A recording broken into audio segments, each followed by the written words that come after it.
All right. Now that I went over the scenario, I kind of want to know, what was your overall experience? My experience with this patient was that I shadowed her nurse for a 12-hour shift, and there were just certain things that the nurse did that I felt weren't ethical. Like, for example, in the beginning of the shift, the nurse went in and introduced herself, but she didn't say anything else to the patient. That was it, like the only interaction, pretty much.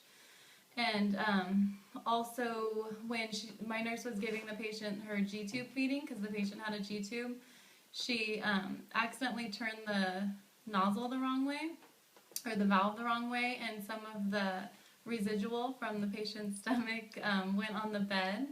And my nurse wasn't going to clean it up. She wasn't going to tell the CNA or anything. She just kind of covered it up with a blanket.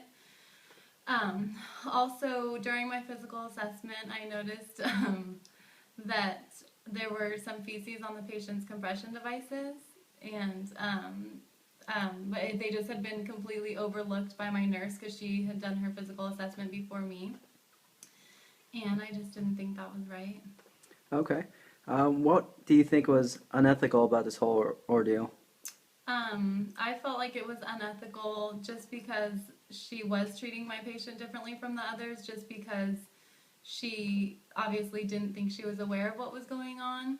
But I noticed that the patient was. Like, when I would speak, she would try to follow my voice, and also she'd try to look at me because she was blind in one eye, but she could see with her other. So she would like try to follow my um, voice, and she would also squeeze my hand. Okay. And how did you exhibit ethical integrity? And how did your care basically just differ from the treatment given to the patient by the staff nurses?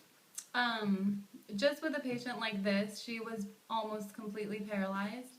So her autonomy was already pretty much taken from her, and there's nothing we could really do about that. But just in my opinion, just making the patient as comfortable as you can and just treating her like you would anybody else, just talking to her, explaining procedures, obviously holding her hand and giving her just comfort through therapeutic touch and communication is what I did. The CNA and I would always hold her hand and make her feel as comfortable as we possibly could.